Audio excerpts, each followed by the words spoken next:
경기도를 한 번 나가면 서울 다시는 못 온다. 이런 얘기들을 많이 하는데 정말로 경기도를 선택했을 때 서울로 다시 못 돌아올까요? 여기에 대해서 좀 어떻게 생각하세요?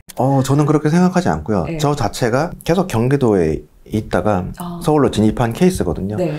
그러니까 결국은 그 타이밍이 굉장히 중요한 거고, 다만 서울로 바로 갈 수 없는 상황이다라고 했을 때는 경기도에서 상급지도 충분히 좋은 선택이 될 거라고 생각합니다. 근데 아까 정해진 호재라고 말씀드렸듯이 그런 교통망의 개선이 있는 곳 또는 자체적으로 일자리가 늘어날 것이 보이는 지역으로 가시면 서울 이상 또는 서울만큼이나 상승률을 누릴 수 있을 거라고 생각하거든요. 네. 그런 거로 봤을 때는 경기도에 있다고 해서 결코 서울로 진입할 수 없는 상황이라는 건 저는 좀 그렇지는 않을 거라고 생각합니다. 경기도는 서울과 달리 공급이 좀 더 늘어날 여지가 있는 곳들이 많기 때문에, 그렇죠. 특히 3기 신도시가 착공을 한다면 3기 신도시 주변을 조심하실 필요가 있습니다. 왜냐하면 대규모 신도시 공급 영향을 보면은 2017년부터 2020년까지 대전이 주요 관광시 중에 상승률이 제일 안 좋았거든요. 네. 세종시 영향이 컸기 때문에 수요가 분산이 된 거죠. 그래서 마찬가지로 위례가 입주를 할 때 판교가 안 좋았습니다. 판교에서도 많이 넘어갔거든요. 위례로. 위례에 입주할 때 서울과 판교 상승률을 보니까 서울이 훨씬 높았어요. 판교는 저조했거든요. 영향을 받아서. 대전도 세종 입주 시기 때 굉장히 저조했거든요. 상승률이 오르긴 올랐으나 딴 데보다 훨씬 덜 올랐습니다. 마찬가지로 3기 신도시 입주를 하면 아무래도 주변 지역의 수요를 빨아들이기 때문에 3기 신도시 아직 착공을 본격적으로 안 했지만 착공하게 되면은 그 주변 지역은 좀 조심하실 필요가 있습니다. 같은 경기도라도. 사실 예전에는요, 뭐 서울에 집 살 돈이 없으면 경기도라도 가야겠다, 뭐 이런 느낌이었다면 요즘은요, 뭐 서울 외곽이나 경기도 메인 집값이 거의 비슷해졌거든요. 근데 실제로도 진짜 비슷한지, 만약에 비슷하다면 이제 무주택자나 1주택자 입장에서 어떻게 갈아타기를 좀 해야 되는지도 궁금해요. 사실 얼마 전까지만 해도 서울이 무조건 타 지역 압도하는 그런 게 이제 대세 여론이었는데, 네. 그 말씀하신 것처럼 어느새 경기도의 핵심지가 서울의 웬만한 지역 수준으로 올라온 상황이 맞거든요. 그러니까 제가 봤는데 서울의 중위 아파트, 그러니까 딱 중간 가격대 아파트와 경기도의 상위 20% 아파트의 가격대 추이를 좀 봤는데, 네. 2021년 말까지는 서울의 중간 가격 아파트가 경기도 상위 20%를 앞섰거든요. 근데 점점 따라잡더니 2022년 말부터는 경기도 상위 20%가 서울 중위 가격 아파트를 추월하기 시작했고, 지금은 조금씩 그 차이를 벌려가고 있습니다. 경기도 상위 20%가 더 비싼 거죠. 그러니까 그거는 사실은 큰 측면에서는 이렇게 받아들일 수 있는 게, 갈수록 수도권과 서울의 접근성을 강화시켜주는 교통 인프라가 확충이 되면서 경기도 핵심지, 웬만한 핵심지가 서울의 비핵심지보다 좋아지는 상황이 발생하고 있다고 생각해요. 그 동탄역 롯데캐슬이라는 아파트 단지가 있는데 지하주차장으로 가보면 SRT GTX가 다니는 동탄역과 지하주차장이 연결이 돼 있거든요. 그 말인 즉슨 2028년에 삼성역이 개통이 되면 동탄역 롯데캐슬에 사시는 분이 코엑스에 약속이 있다.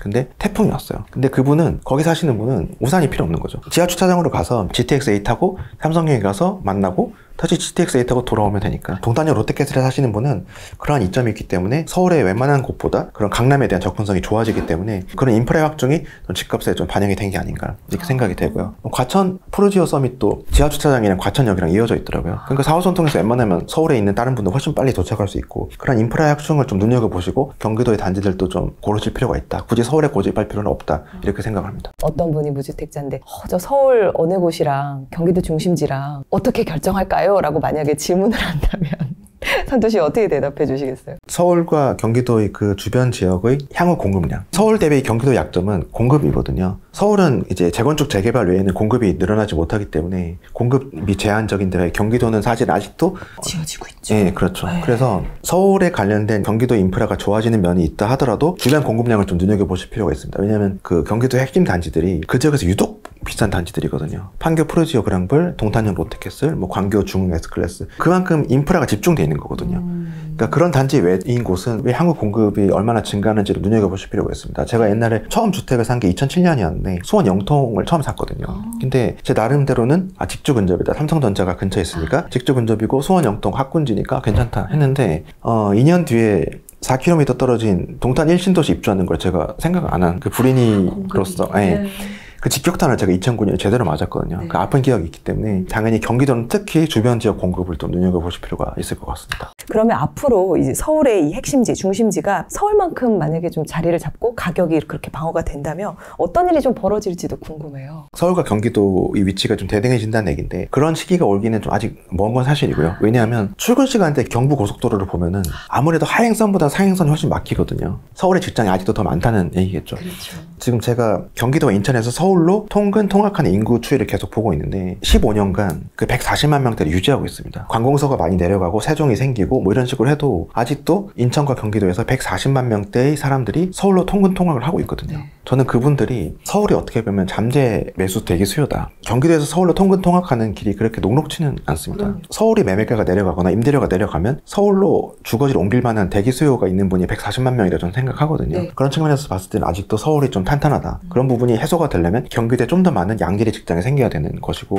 그 시기는 소위 말하는 정부에서 추진했던 600조 원 이상을 투입한 반도체 클러스터가 생기면 그런 부분이 좀 가속화될 수 있겠지만, 지금 비상시국으로 그것도 지금 상황은 어떻게 될지 모르는 상황이기 때문에 전반적으로 서울과 경기도에 따지면 아직도 서울의 우위가 좀 예상이 되는 부분은 있습니다. 그렇다면 지금 그 호재가 좀 반영되고 있는 지역들도 궁금합니다. 우리 무주택자 분들이나 또 갈아타기 하시려는 분들이 지역들을 조금 어떻게 좀 찾아보면 좋을지. 가장 큰 호재는 가격이 내려가는 거라고 말씀드렸는데, 거기에 가장 충실한 지역이 저는 좀 넓혀보면 대구랑 인천이라고 생각하거든요. 대구랑 인천이 공통점이 2018년부터 2021년까지 착공이 많아서 2021년부터 24년까지 입주 물량이 많았습니다. 그 입주 물량을 견디지 못하고 대구랑 인천이 많이 떨어졌죠. 많이 떨어진 만큼 가격 메리트가 생긴 거예요. 제가 가격 메리트를 볼 때 한 가지 또 보는 것 중 하나가 주택 구입 부담 지수입니다. 해당 지역의 중간 소득 가구가 해당 지역의 중간 가격 아파트를 살 때 소득 대비 대출 원리금 상환 부담을 나타내는 거거든요. 근데 대구랑 인천이 그 중장기 평균 밑으로 내려왔어요. 옛날보다 훨씬 집을 사기 쉬워진 가격대로 내려온 거죠. 그거는 그동안 많이 떨어졌기 때문이거든요. 그렇기 때문에 지금 말씀드린 가장 큰 호재는 가격이 내려가는 것이라는 것에 비추어 보면 대구랑 인천이 상대적으로 밸류에이션, 가격 메릿이 많이 생긴 지역이라고 좀 생각을 해볼 수 있습니다. 그러면 이런 식으로 지역을 어떻게 찾는지 일반인들도 좀 알 수 있는 방법이 있을까요? 주택금융연구원이라는 공사가 있는데, 주택금융연구원이 분기마다 주택구입부담지수를 지역별로 발표를 하고 있거든요. 2004년부터 지금까지 분기별 주택구입부담지수가 나옵니다. 그러면 조금 번거로우시겠지만 그 부분을 데이터를 엑셀로 다운받아서 엑셀로 펼쳐보면 중장기 평균이 나오잖아요. 각 지역별 중장기 평균과 지금의 지수를 비교해보면 대구랑 인천은 중장기 평균 대비 저평가되어 있네, 이런 게 딱 보이거든요. 소득 대비 집값으로 보는 분도 있으시지만 저는 의미가 없다고 생각해요. 소득 대비 집값은 금리가 안 들어가 있기 때문에, 사실은 저희가 집을 구입할 때는 대출을 끼고 하는 분이 대부분이기 때문에 금리가 되게 중요하잖아요. 근데 주택구입부담지수는 소득 대비 집값이 아니라 소득 대비 주택담보대출 원리금 상환 부담이기 때문에, 주택구입부담지수를 보면 아, 여기는 많이 저평가되어 있네, 여기는 많이 고평가되어 있네, 그런 부분을 좀 확인할 수 있을 것 같습니다. 예를 들자면 2020년 초반에 지금 말씀드린 방법으로 이제 각 지역별로 드래그를 해봤을 때 인천이 중장기 평균 대비 제일 저평가가 돼 있는 거예요. 그래서 2020년에 책을 쓸 때 인천이 너무 저평가되어 있는 걸 발견하고 신나서 막 책에다 쓰고 있었는데, 그 집필 기간에 폭등을 해버린 거죠. 인천이 원고를 다시 수정을 대폭적으로 할 수밖에 없었던, 결국은 그런 지수로 봤을 때 저평가 고평가인 곳이 좀 나온다고 생각을 하거든요.